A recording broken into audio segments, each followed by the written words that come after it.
Hey, Omega.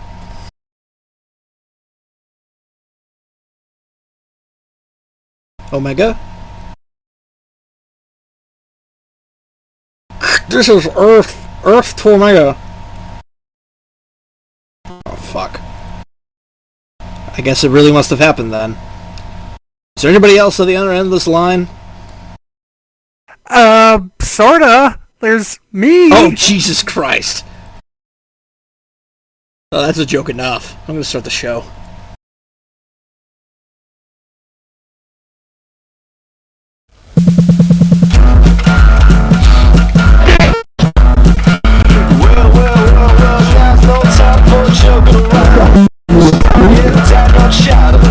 I gotta dump myself down! No laughing louder, baby. You're back to raw. Took smack down blue. Oh yeah! Good at math and science. If you only listen to get serious. Oh, whoa! Get serious.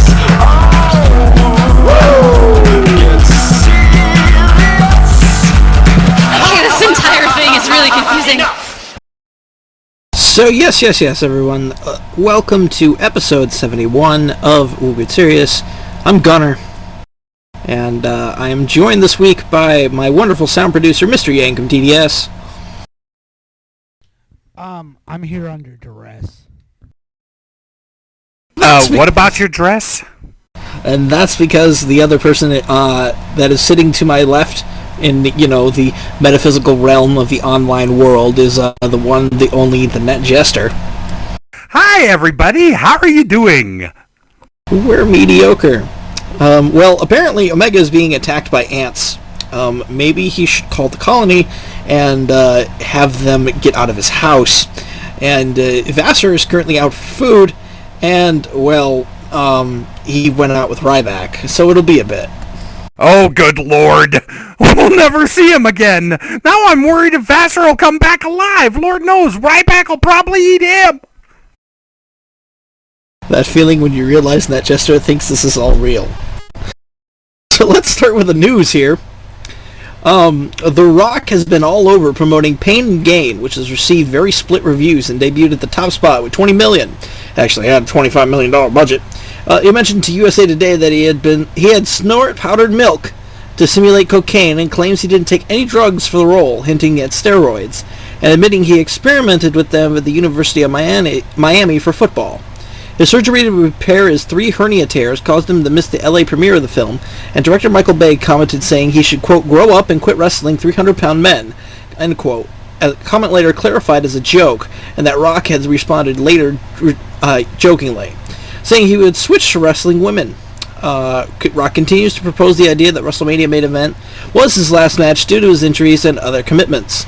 There was a very interesting point that was brought up to me a couple days ago, and that's, so if that was his last match, then why are they still promoting his appearances on WWE right now?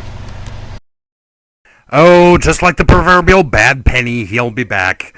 But if he stopped wrestling 300-pound men, that means that the only other option would be 300-pound women, and we can run wild with speculation from that point. Didn't they make an entire pay-per-view about that in WCW?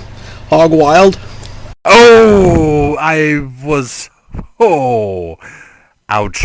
Well, there's always 300-pound transgenders and hermaphrodites. And The Rock knows something about that.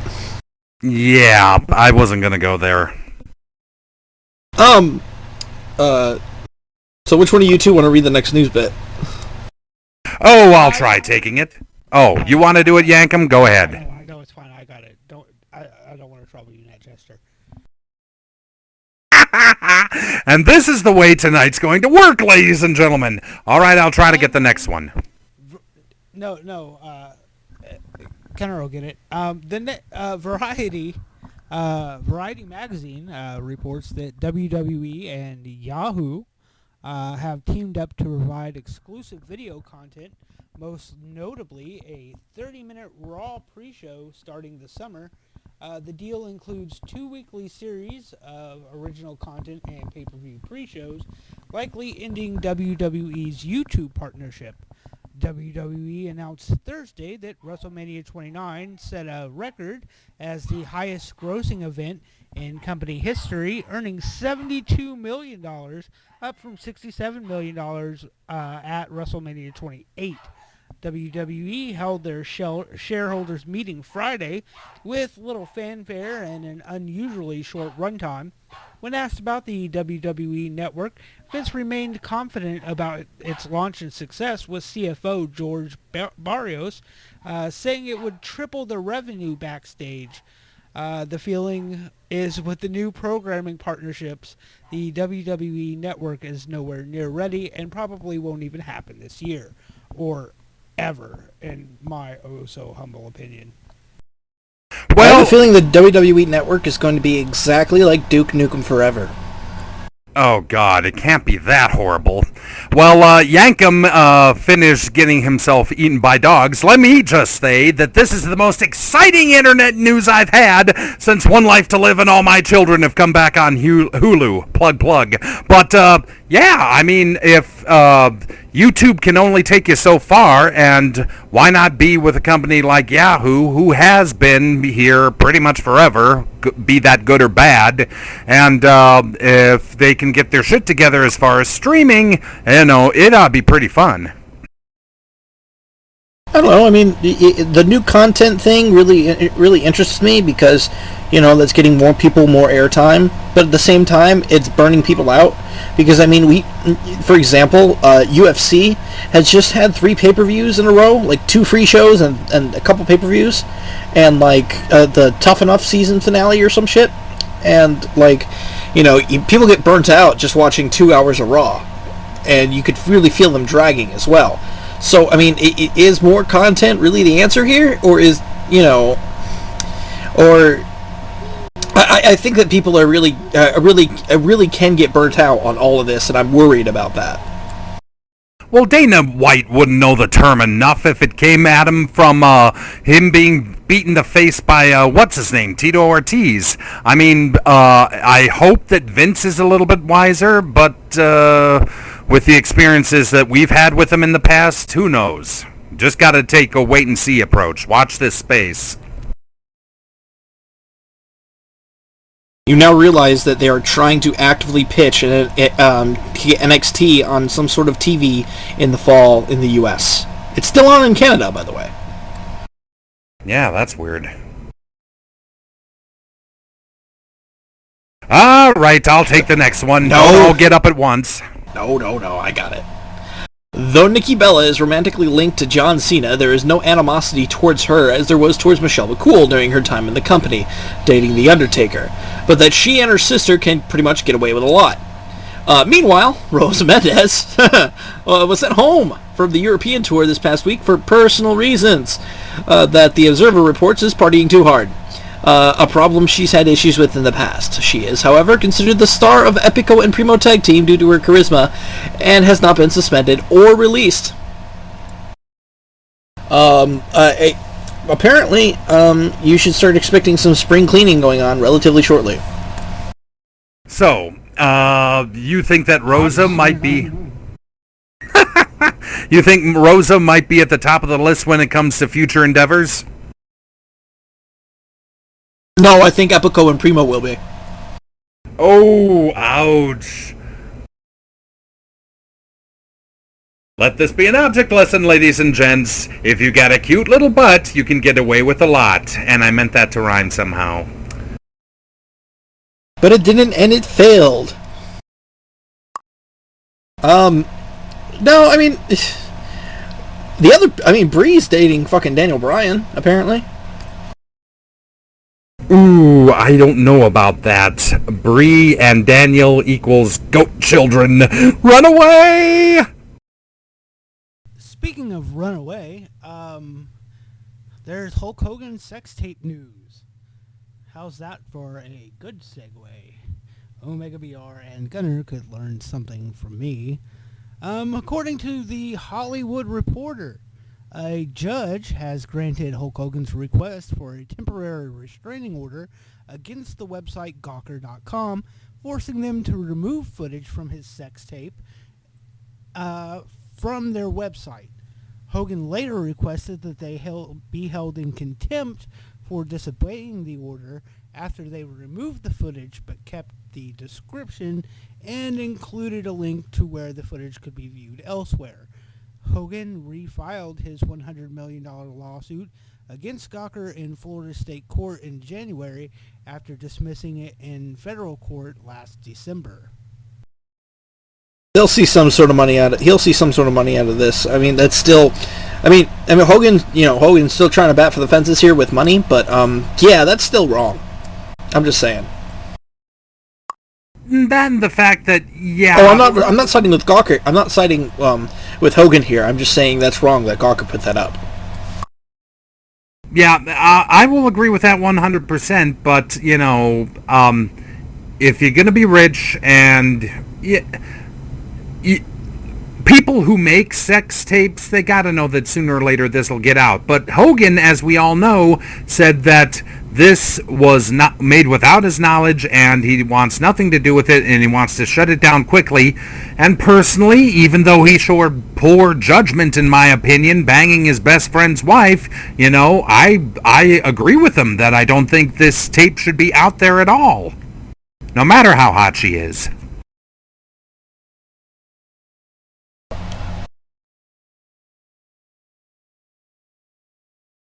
Speaking of things that were completely past their prime, The Undertaker's own custom-made West Coast chopper, created by Jesse James, is being raffled off to benefit America's Mighty Warriors and Spur Compassion Ministries of Lake Hill Church in Austin, Texas. The raffle runs from April 27th through Friday, June 14th at spurraffle.com, S-P-U-R raffle.com, one word. Raffle tickets, just $10. That's not bad. That's a pretty damn good price if you want a quality chopper. And even though I'm not Jesse James' biggest fan as a person, he does some freaking good work, that beyond a shadow of a doubt. So if you want to get in on this, I've got personally a hole burning in my pocket from my last paycheck, so I think I will place $50 down on this. Not that I'll win, but it goes to a good cause. That's the scary part, because now you're imagining Netchester riding a motorcycle. The Undertaker's motorcycle! I wonder if it'll take me to hell and back. I'm sure that's what Yankum would enjoy! No, it just constantly plays the Roland theme. Oh God, no. I'm rolling, what? I'm rolling, what? Let's go to the next news segment here. Ryback's Twitter was wiped clean. Ryback's Twitter was wiped clean after he mentioned John Cena's ex-wife, something she was apparently very unhappy with. While it's been acknowledged that several NXT wrestlers belong on the main roster, Triple H has been particular about having long-term plans ready for new call-ups. Also, Court Bauer revealed that MMA fighter Big Country Roy Nelson was very interested in joining WWE, but he didn't because John Laurinaitis didn't get back to him promptly enough. WWE is advertising The Miz for next week's Raw in Roanoke, Virginia on the 6th. Miz has been off of television since April the 8th, filming an ABC family movie called Christmas Bounty that is being produced by WWE Studios. I'm calling it right now. There will never, ever be as big a piece of shit put to film as Christmas Bounty. The Marine 3. Yeah, Yankum, he's got you there. Well, it's good that we've got all this interesting news, though one thing I would have liked to have seen was big country get his big butt in a WWE ring. I wonder if he can go back. I wondered if he has any interest in going back and leave it to Johnny Ace to screw up something yet again. Yeah, basically. Roy Nelson is a great character in MMA. I still think MMA is rigged, by the way. Just saying. Before we move to the next news story, I'd just like to note real quick that in the show notes, the Google Docs show notes, NetJester is listed as Anonymous Beaver. Are you jealous? But please do read the My thoughts exactly. After watching Monday Night Raw, Gerald Briscoe posted on Twitter about the charity work that John Cena does. This is like, oh shit, dude. That prompted a response from Conan, who says that the WWE star should not consistently be publicized for doing that. Briscoe did not take too kindly to this and told Conan to stop hating on Cena. What? Okay, this is gonna bring us into last night. And believe me, the shit that flew from Woo last night about the three Make-A-Wish kids being escorted down by John Cena. I mean, we literally pretty much had an Armageddon there. Everybody was saying that Cena was hiding behind these kids and that the WWE was telling the fans that if you boo Cena, you boo these kids. I didn't exactly see it that way myself, but oh man, the gnashing of teeth from last night's little escapade was beyond nuts.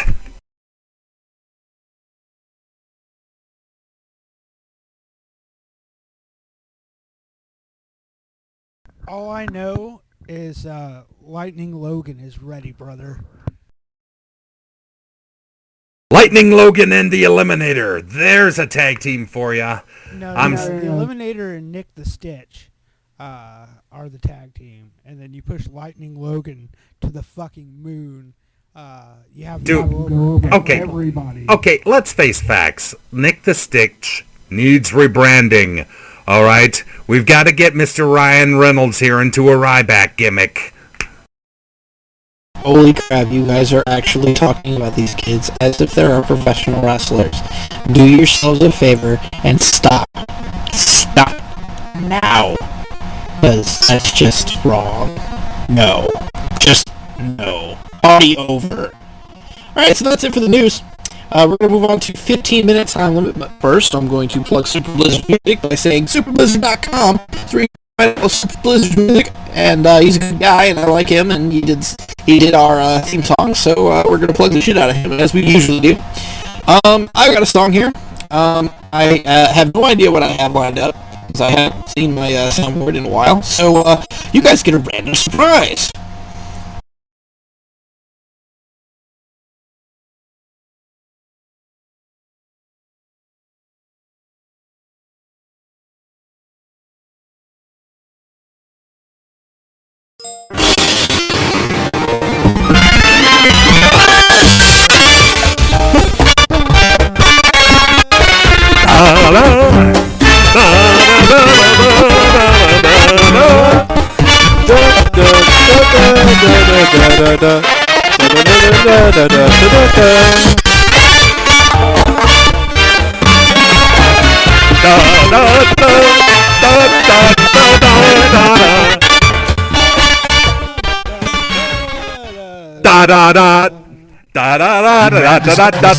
You, am I on your skin right now?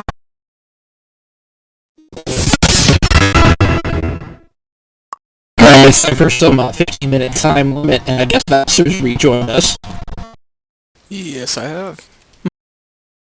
Thank God, because this show is sinking faster than Luke Cat. I said that right. I might be the Star Wars thing that sounds like that. I don't know. Alright, moving on. We're going to talk about some matches that we can expect. Extreme Rules.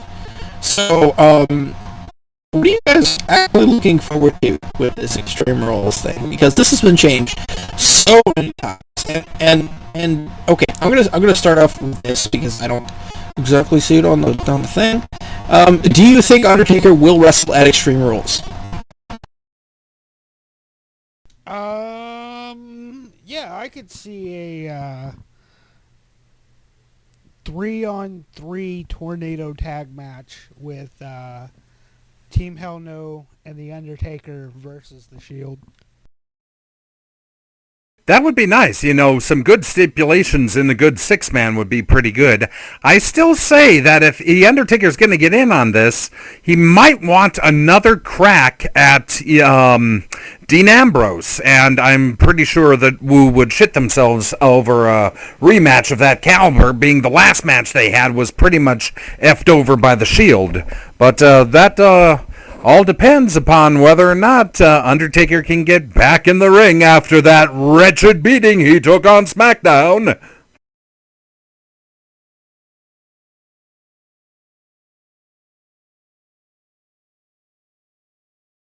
Which wretched beating? The one that they didn't advertise so nobody saw? Pretty much. But they did see it on Raw. That's true.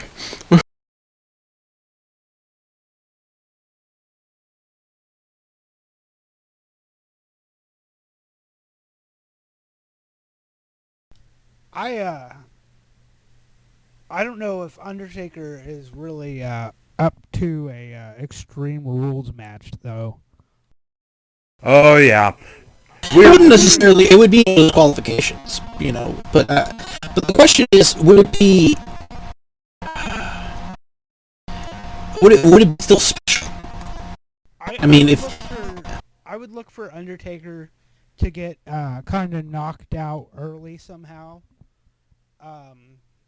and for the Shield to just get a bunch of heat off of Dick Butt and Kane, and then for Undertaker to come back and then just smash the shit out of the Shield, giving them the win. That seems like the most logical solution or end to the match. All I get is an image of Undertaker getting buried in chairs and then erupting out of them, sending them flying all directions into the crowd. Oh my God, that's a combination of ECW and the Incredible Hulk right there. I just came a little. Ew! And Jester brings attention to it. Alright, so let's talk about Cena and Ryborg. Ryborg. Unfortunately, he may be right about that.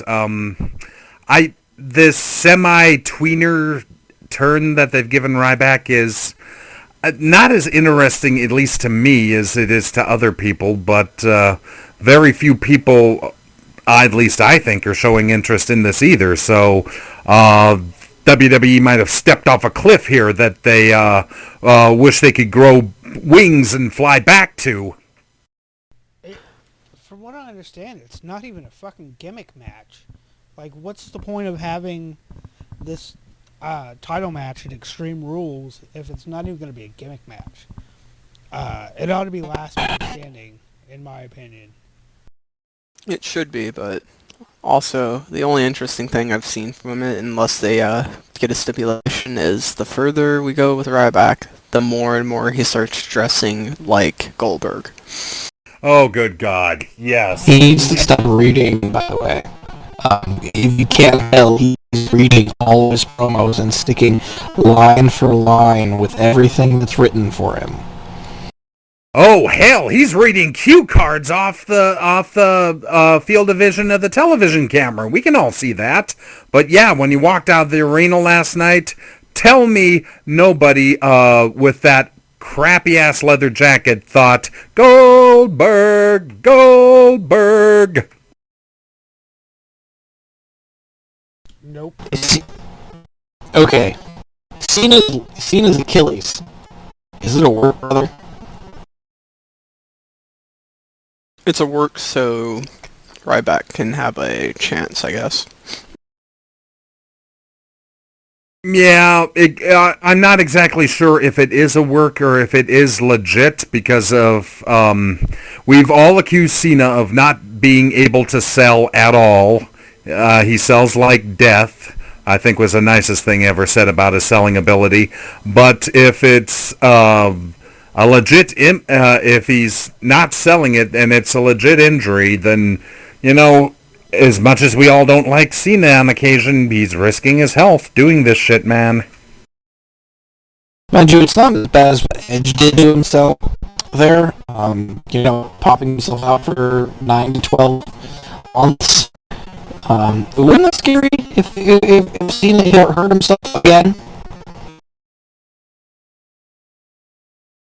Ooh, it might be, because if for no other reason, then Vince would have to pick a new Superman. And as short-sighted as it is, I can easily see Vince's new Superman being Ryback.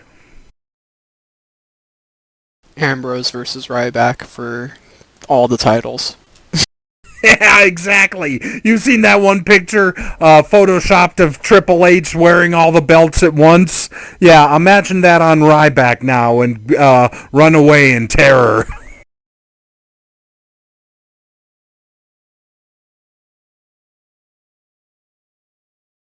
Yeah, if Cena was out for legit injury for a long period of time, I really don't see how they could do anything other than trying to push some of the people in the upper mid-card to the moon, or getting in some of the talent that has been sort of bigger name but hasn't been working as much. Not The Rock, I'm talking about Lesnar and maybe other people that have been rumored to be talking to the company again. Yeah, for the record, it's been 7 months since I hurt my Achilles, and I'm still not 100%. Of course, it may have something to do with the fact that the damn doctor also missed a fracture in my heel bone. But I digress, and I'd like to say that, Cena, you should be working as little as possible right now, and I know you're not going to do that, but try to take it easy. If this is not a work, if it is a work, ooh.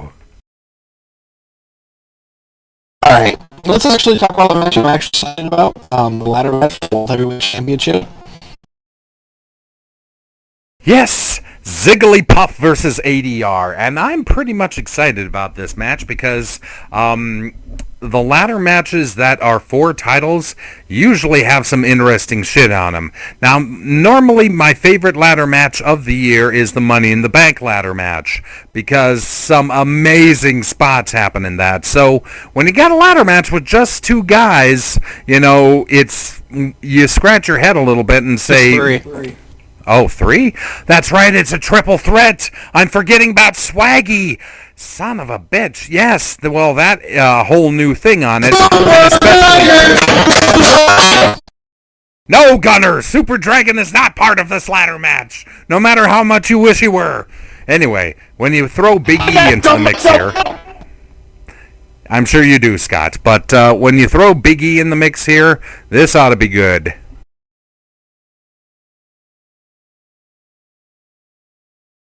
It's just a question of which, AJ, Big E, Zip Coulter, and Ricardo all around the ring also, probably. Oh, yes. I do focus of ADR's ability to step it up in gimmick matches. Last Man Standing, Hell in the Cell, a couple years ago, I think it was. Might be for the WWE Championship. I just remember ADR being very good. Yes. Matches. He is... I can't remember a bad match from him, just off the top of my head. The guy is... the guy's a tremendous worker. Oh, God. I just said tremendous worker. You know who's better? Who? Ricardo. Yes. Yes. Oh my god, that match. From last night. Oh, yes. Let's spend at least about a half a minute or so saying that Big E's skull and any type of metal do not mix.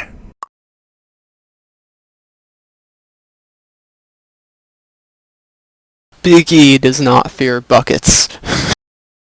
Hell, I'm not sure if he fears plate sheet metal. But he does fear Ricardo. Hey, whoever got the pin, man.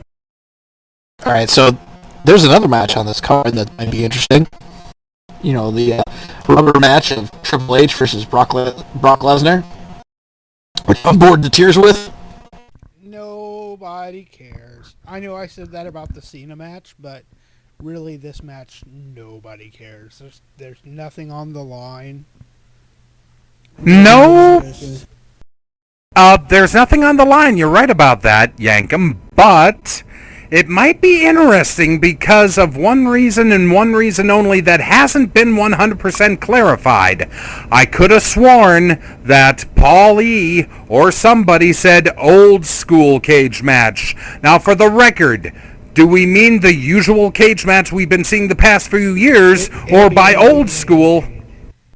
Well, I was kind of hoping. It won't be the awesome old... The awesome old school blue WWF cage. That's what I want. That's, I'm sure, what everybody else wants. That would be amazing. Not going to happen. We've got just a handful of minutes left here. So let's speculate real quick on what we might be able to expect for the mid-card titles. Well, I think it's pretty much... Go ahead, bro. AJ versus Caitlyn for the women's belt, and AJ wins. Just about to say that.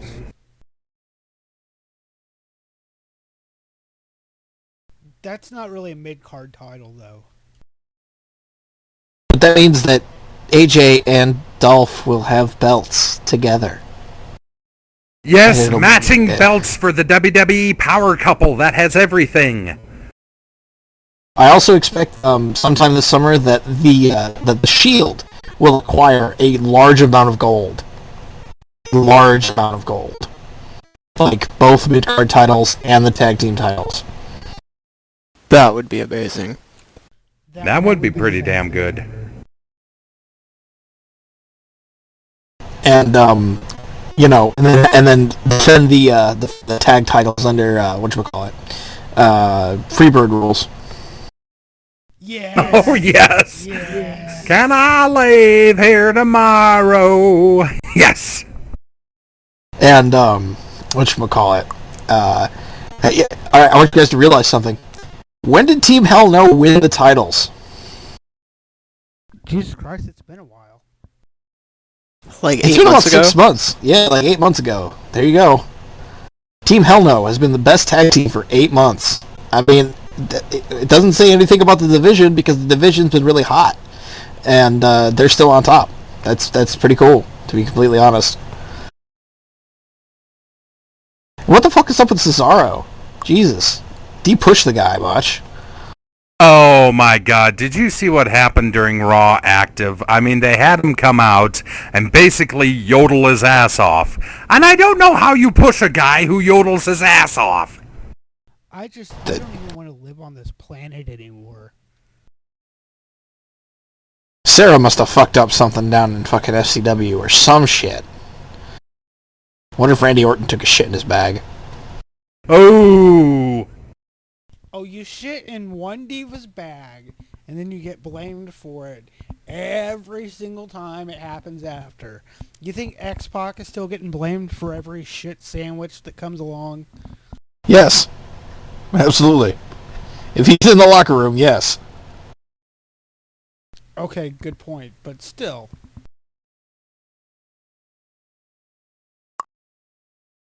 Real quick, I guess, what do you think they'll do with the US and IC titles?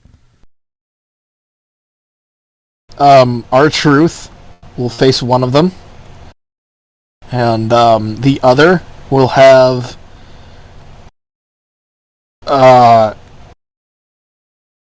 squash match, maybe? Pre-show. No. Pre-show, yeah. Oh, dear God, no. Yeah, you may be trying to- right about that. Like, I'd rather have the Divas get the pre-show match than anything, but that never happens. oh no, my new favorite wrestlers, the Bella Twins will fucking get a match. Yeah, Gunner, for our listeners, dodged a bullet tonight because we were, when we thought Omega was still going to be here, going to do toss-up, and I was going to make him defend Twin Magic. I could defend Twin Magic too. I mean, it's not that hard. It's an old school tactic. It's a callback to 80s wrestling and wrestling and that shit. So, all right, that's it for the 15-minute time limit. And now it is time for segment 3, kayfabe issues. And well, I'm going to be predictable.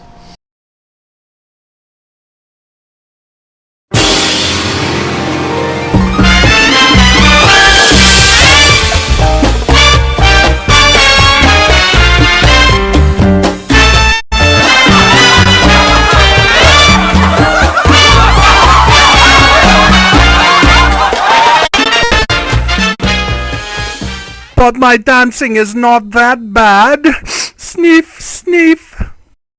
Actually, it is. It's the reason why.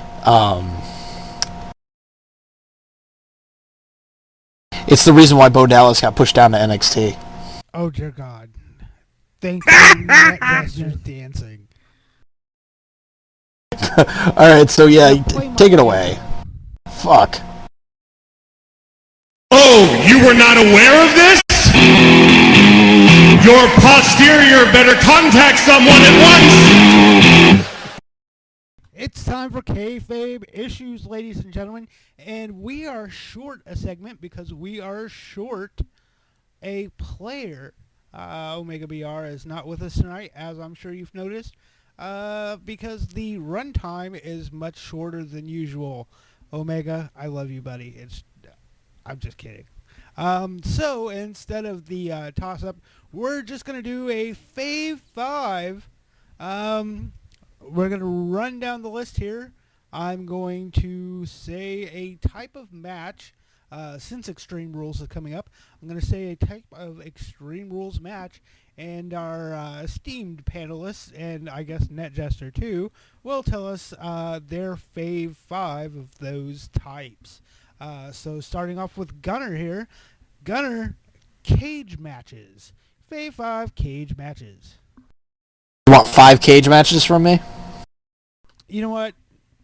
It's 5 things, so just your fave cage match. We got 5 things. Kurt Angle versus Chris Benoit on SmackDown in the early 2000s. Oh God, that was epic. Exactly.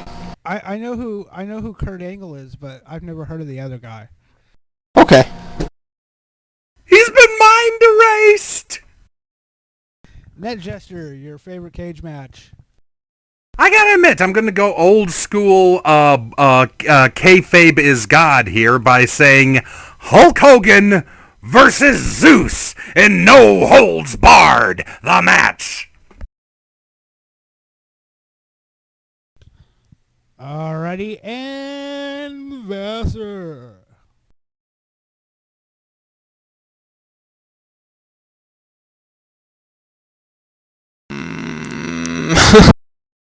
Just pick a cage match, dude.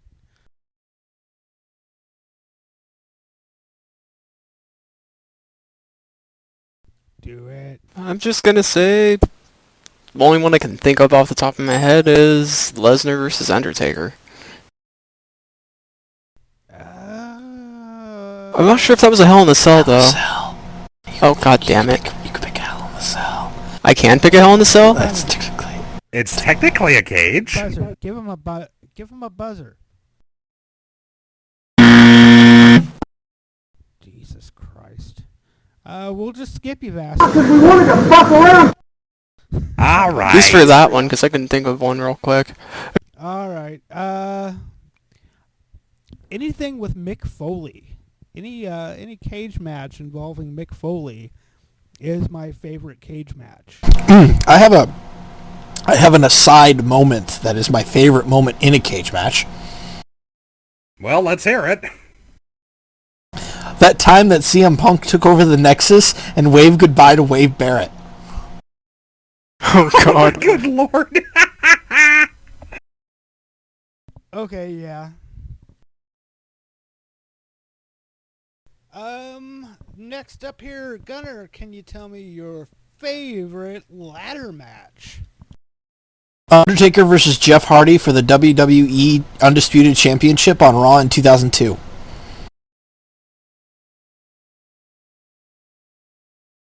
Make yourself famous, kid! Net Jester. Well, basically, I'm just gonna go out on a limb here and say any money in the bank, excuse-moi, ladders match within the last 5 years, because the spots keep raining hard and heavy, and they're just damn amazing. Okay. I'm going to let you slide with that one, because I did the every McFoley cage match. Gonna need more specific answers, though. Vassar. The ever famous Edge and Christian versus the Hardy Boys versus the Dudley Boys ladder match. Oh, fuck you for taking my match. Alright, let's see if I can remember specifically who was in it, because it's been a while. I do remember one specific spot, and I know Jeff Hardy was in it, but I can't remember if it was Edge or someone else, but it wound up with Hardy's opponent hung up in the ladder upside down while Hardy climbed the ladder and took the title down. I'm not sure exactly what that one's from, but similar one that I remember, Chris Benoit versus Chris Jericho at Royal Rumble 2000 for the Intercontinental Championship. Amazing ladder match. One of my favorite of all time. Oh yeah, that son of a bitch was damn impressive. Did you say walls of Jericho? On the ladder. Through the ladder on the top. Yes, it was amazing. Through, beyond. On to the next one here. Your favorite tables match. Gunner.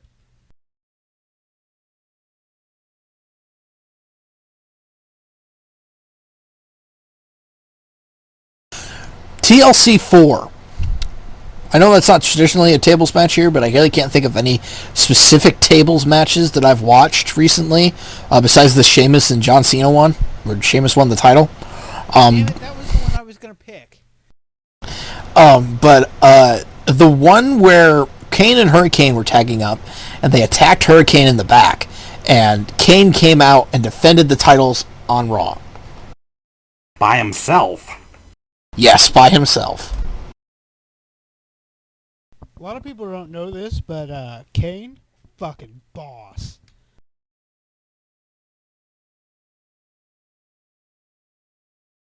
Alright, Net Jester, your favorite tables match. Well, I'm going to go back to the match that really put the nail in the coffin for hardcore in WWE ECW. It was the tables match between Sparkplug Bob Holly, Hardcore Holly himself, and to be perfectly honest, I can't remember, but Holly cut... Who? RVD. Okay. RVD. Amazing how that came to me. Isn't it, Joe? It's RVD. Yeah. Bob Holly, the Spark Plug. Joe? Never mind. Anyway. This rolling Jesus Christ. Yes, anyway. This was the match that got Hardcore killed on WWE ECW because of the fact that Hardcore Holly got a 5-inch freaking gash in the back of his back by a busted up table that had to have somewhere in the neighborhood of close to 75 to 100 stitches in it, and I can't remember, but that is the table match that killed Hardcore.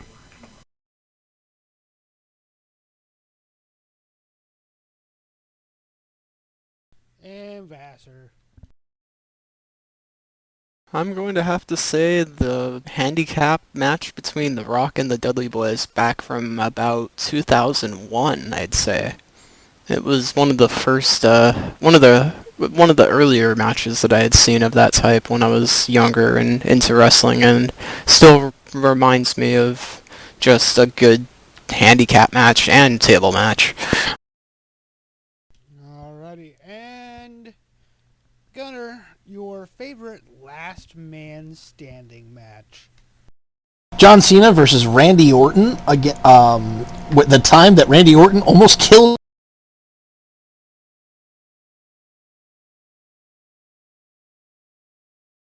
Well, something just got killed.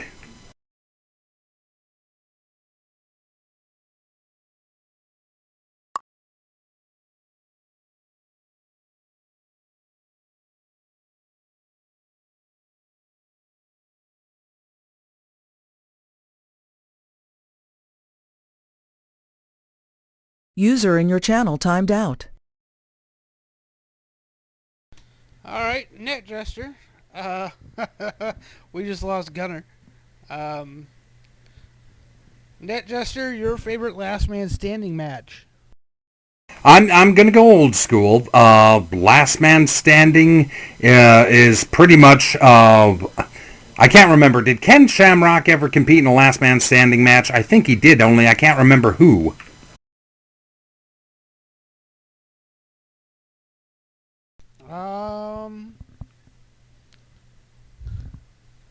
Jesus Christ, I can't remember 5 years ago, let alone that far back when Shamrock was wrestling.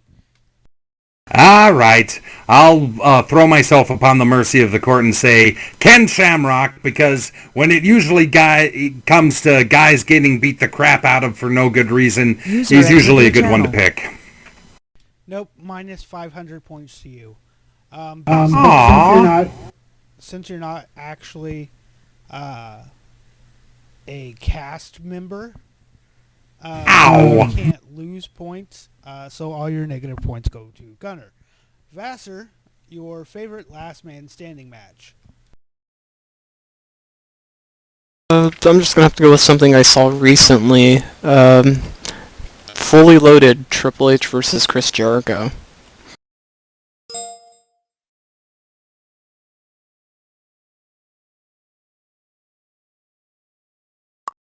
I really have no explanation of that other than I just watched it probably in the last week or two. Alright, well, I'm going to tell you mine, but I only need 2 words to tell you my favorite last man standing match. Duct tape. Oh, damn it! Why didn't I think of that one? Are you serious, bro? Are you freaking kidding me? A lot of people complained about that, but I thought it was really, really clever. It was clever. It was pretty damn ingenious. It would have been better if it'd been somebody, a lot smaller than Batista, so that it was more that person was just outwitting them, rather than somebody like Cena who, you would be like, oh, well, Cena could beat Batista. If it'd been somebody smaller, it would have been even better. But, yeah, no, it was clever. It was him outsmarting instead of outfighting. And I'm fine with that. Sometimes you just gotta, outthink the guy.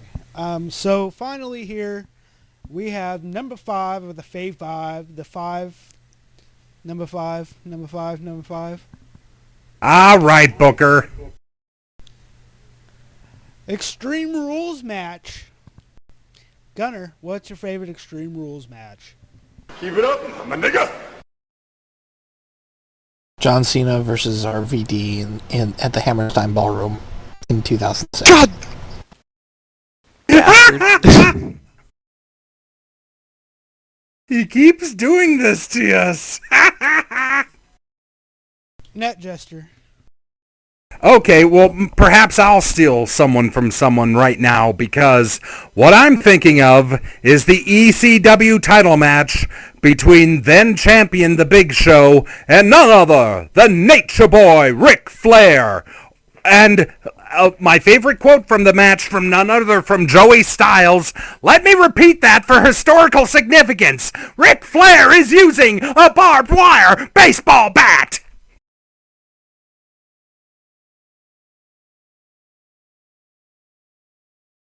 Alrighty, and Vassar.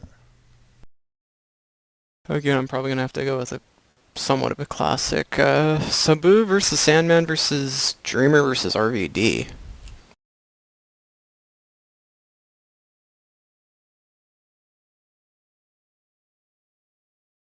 Alrighty. I can't think of any Extreme Rules matches off the top of my head, to be honest with you. So we'll just call this the segment, and that'll be the end of the Dairy Queen drive-thru. Or I'm sorry, the end of kayfabe issues, and it's time for the Dairy Queen drive-thru. Dairy Queen drive-thru. One more time, because I fucked it up, so let's get an extra Dairy one. Queen drive-thru. Dairy Queen drive-thru. Dairy Queen drive-thru. Dairy Queen drive-thru. That never gets old. And with the ratings, Vassar.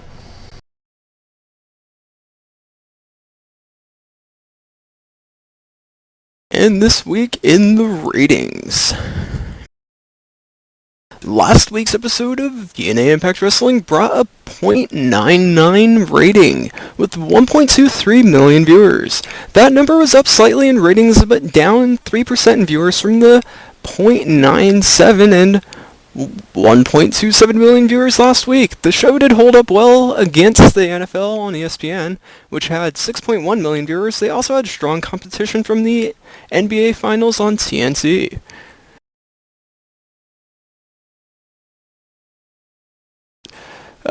Last week's edition of WWE SmackDown drew a 1.96 cable rating with 2.75 million viewers. Those numbers are up from 1.92 and a 2.62 million the week before.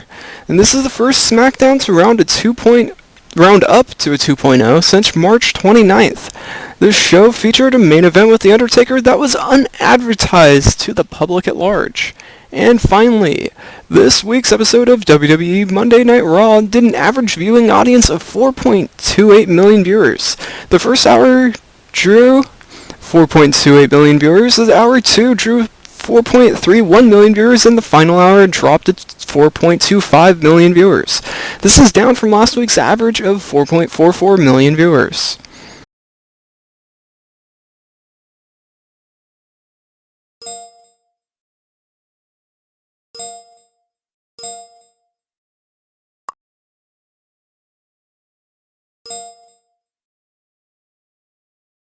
Alright, so, because we're masochists and we hate ourselves, here's Net Jester with the birthdays. Why, thank you very much, Yankum. Happy birthday to, on the 30th, Kazarov Davari. Is that the way you pronounce his first name? Yeah, we'll just say it is. Then, going to May, on the 1st, we have none other than the five-time WCW champion, Booker T. Then also Big Jack Bull and the Human Tornado, plus Squire David Taylor. On the 2nd, none other than the Brahma Bull himself, The Rock, has his birthday. Then on the 3rd, Black Shadow and Vampiro.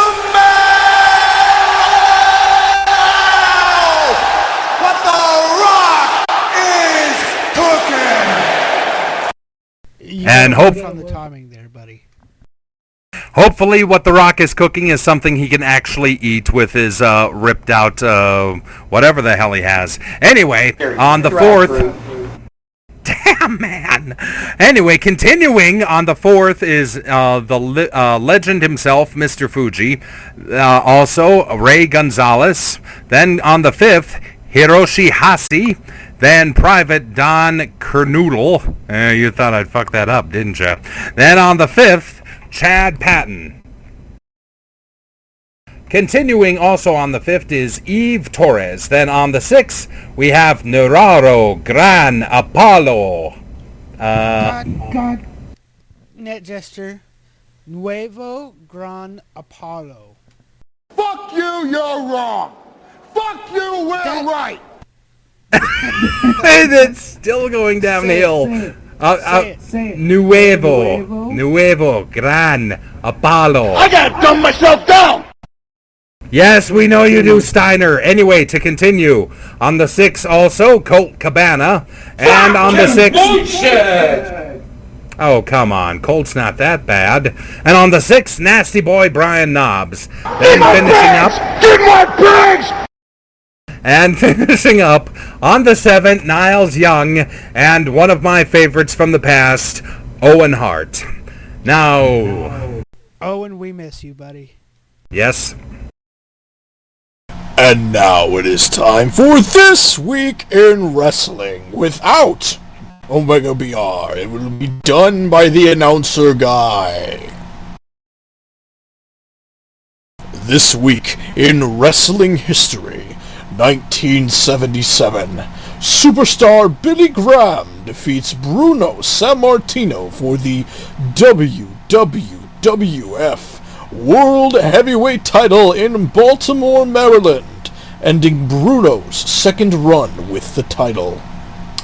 Jump ahead to 1995, where the largest crowd to attend a professional wrestling event ever assembles in Pyongyang, North Korea, for the second New Japan Pro Wrestling event held in Pyongyang Stadium as part of the World Peace Festival. The show drew a crowd of 190,000 people, shattering the record of 150,000 from the previous day. The show was attended by Muhammad Ali, and pictures of Ali, Antonio Inoki, and Ric Flair were published in the major Korean and Japanese newspapers. Select matches from the 2 days were later aired in the US as a WCW pay-per-view special. Jump ahead once again to 2003, where former WWE champion and the most popular draw in the history of modern professional wrestling, Stone Cold Steve Austin announced he would be retiring as an in-ring performer. And that was This Week in Wrestling History. I miss Omega. Yeah, but on the other hand, Happy Trails is up next. Happy Trails. Well, we already covered the Happy Trails in my in the news segment already with Hulk Hogan's Man Bits. But yeah, that's it for Happy Trails. And so This show. I know, right? So what to watch this week in wrestling? Why don't we start with Net Jester? What should we watch this week in wrestling? Oh yeah, put me on the spot, why don't you? Okay, off the top of my head, I would say that the most interesting thing I've seen this week and is worthy of being watched again is, oh Jesus, oh hell, I'll just go something from Raw. How about the match between Zigglypuff and who did Ziggles wrestle last night? Really, Jester. Save me, come on! Kofi, sorry. Anyway, that was a good match. I'm sorry I can't remember the other participant, but yeah, look at that one again. I'll go cower in the corner. I swear to God.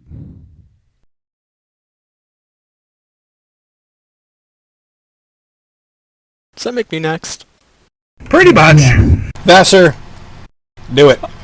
I'm gonna have to say the ever-going feud. Didn't know he doesn't have either of them have titles anymore. Alberto Del Rio versus Antonio Cesaro. Okay, and Yankum? The three-way match between Ricardo Rodriguez, Zeb Coulter, and Biggie Langston. Damn it, why didn't I think of that one? You think that somebody... That's why. Well, you think that somebody getting hit over the head with a bucket 2 times, I would have remembered shit like that. I wish you'd get hit over the head with a bucket 2 times.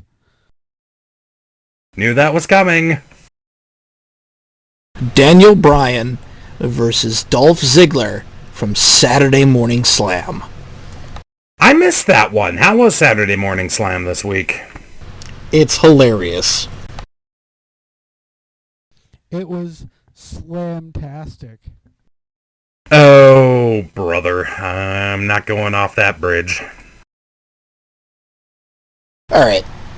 That's it for this week. That's it for this week on Woo Get Serious. Thank you all for listening. Hopefully Omega has taken care of his ant problem, and we will see the colony back in Chikara sometime within the near future, because this place needs a little more indie wrestling, if you know what I mean.